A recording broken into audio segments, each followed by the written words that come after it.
Bonjour, aujourd'hui j'inaugure une nouvelle série, la série Témoignages de vie. Dans cette série, je vais être un petit peu plus en confidence avec vous, je vais faire comme si vous étiez en face de moi et comme si on pouvait discuter ensemble. Vous n'êtes pas là, c'est dommage. J'en profite d'ailleurs pour vous demander si la façon dont je parle des livres vous plaît, de vous abonner. Vous abonner pourquoi? Vous abonner pour me permettre de gagner en visibilité sur YouTube et pour vous permettre à vous de laisser des commentaires quand vous en avez envie. Alors aujourd'hui, je vous présente Le confort de l'autruche de Martine Magnin, paru aux éditions Fauve. C'est l'histoire de Jenny. Jenny est une petite fille qui est née dans les années 50 à Paris. Sa mère était très jeune et elle vit dans un petit appartement avec son père et ses parents se sont séparés quand elle avait 2 ans et demi. Elle a gardé en l'esprit, Jenny, une scène, son père a sa valise et son père s'en va et sa mère dit à son père: «Regarde, tu fais pleurer Jenny.» Alors, comme cette femme qui est très jeune reste toute seule avec une petite fille, il y a la grand-mère qui vient vivre avec elle. La grand-mère s'appelle Macha.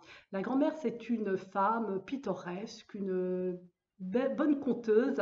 Pendant quelques années, Jenny va rester avec le rythme des histoires qui lui sont racontées le soir par sa grand-mère Macha. Ça dure jusqu'à ce qu'elle a 5 ans, donc ça se passe à peu près bien. Et puis vient dans la maison un homme. Un homme, sa mère a rencontré un homme. Voilà, c'est une aubaine parce que cet homme, il est bien sous tous les rapports. Il tient une galerie d'art et il vient s'installer avec cette femme et cette petite fille et il demande à Macha de rentrer chez elle. Donc déjà, pop, la grand-mère disparaît. Et là, Jenny commence à vivre dans un climat de plomb, un climat de silence. Personne ne parle vraiment. Et quand elle est toute seule dans la maison et que sa mère est partie, on ne sait pas où, eh bien, cet homme, eh bien, il vient la voir dans sa chambre et il met en place un jeu carrément pervers en jouant en cache-cache avec elle. Tu es où, Jenny? Je sais que tu es là. Et il abuse d'elle régulièrement.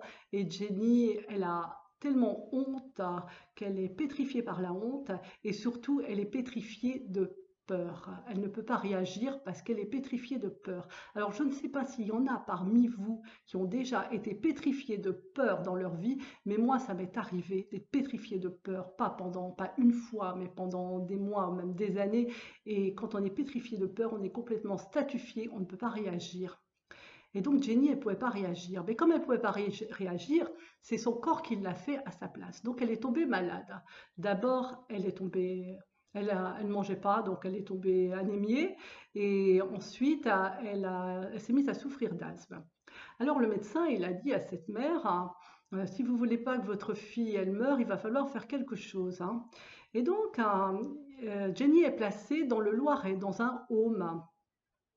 C'est un peu une chance parce que pendant un moment, elle va se retrouver éloignée de son bourreau, mais en même temps, elle va rester 6 mois dans ce home. En même temps, pendant 6 mois, personne ne va venir la voir, donc elle va se rendre compte de toute l'ampleur de sa solitude.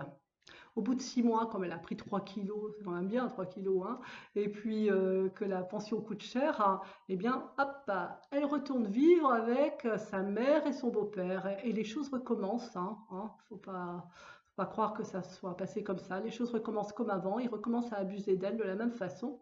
Et Jenny retombe malade. Et là, elle est envoyée dans une ferme dans la Sarthe. Elle est envoyée en nourrice, comme ça se passait des fois, hein. Les petits Parisiens étaient envoyés en province. Et elle reste un petit moment. Elle retourne de nouveau à Paris, les choses recommencent encore, et là, elle est envoyée à Cannes, chez un couple, chez Paul et Mimi.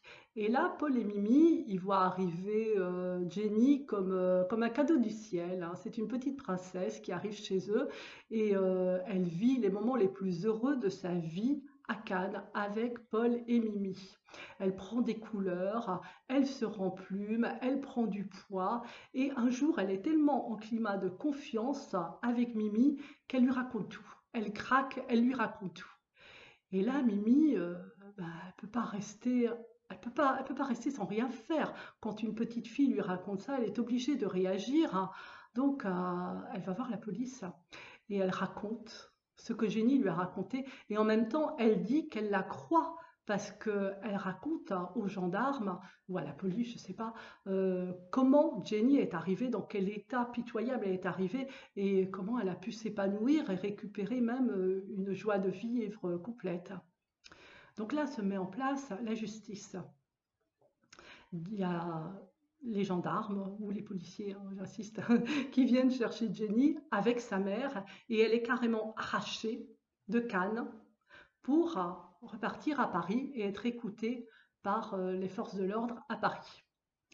Et là, tout de suite, Jenny, elle voit, elle se dit, j'ai fait une bêtise, hein, c'est pas possible autrement, parce qu'elle voit que sa mère, elle lui tire la gueule, elle voit que Macha lui tire la gueule aussi, et qu'en plus, Macha lui dit quelque chose d'horrible, qu'elle aurait dû se taire, hein, que vraiment, elle est trop bavarde. Et Jenny est écoutée, Jenny est crue par la justice. Macha et sa mère sont écoutées aussi, elles ne savent rien, elles étaient au courant de rien, elles n'ont jamais rien deviné, hein, bien sûr. Et exit le mec qui est condamné et Jenny retrouve sa place dans sa famille, hein, et elle doit vivre avec sa mère et sa grand-mère qui la regardent non pas comme une victime, mais comme une coupable. Elle est coupable, Jenny, hein. Évidemment, à cause d'elle, ils ont perdu la source financière principale de la famille. Elle est coupable d'avoir trop parlé, elle est trop bavarde.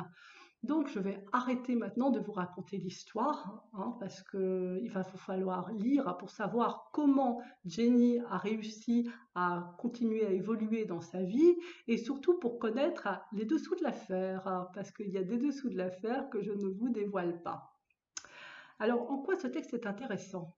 Déjà, il est question de pédophilie, c'est quelque chose de très grave, hein. Mais Martine Magnin, elle a une écriture qui est très soyeuse et on est un petit peu comme si on était dans les coulisses de la pédophilie. Alors c'est un texte qui parle d'elle, elle raconte sa propre histoire, mais elle n'a pas mis comme nom de son personnage Martine parce que c'était trop dur, ça lui aurait donné des hauts le cœur au moment de l'écriture. Donc elle a choisi un autre prénom, c'est Jenny. Et nous sommes dans une écriture qui est vraiment particulièrement...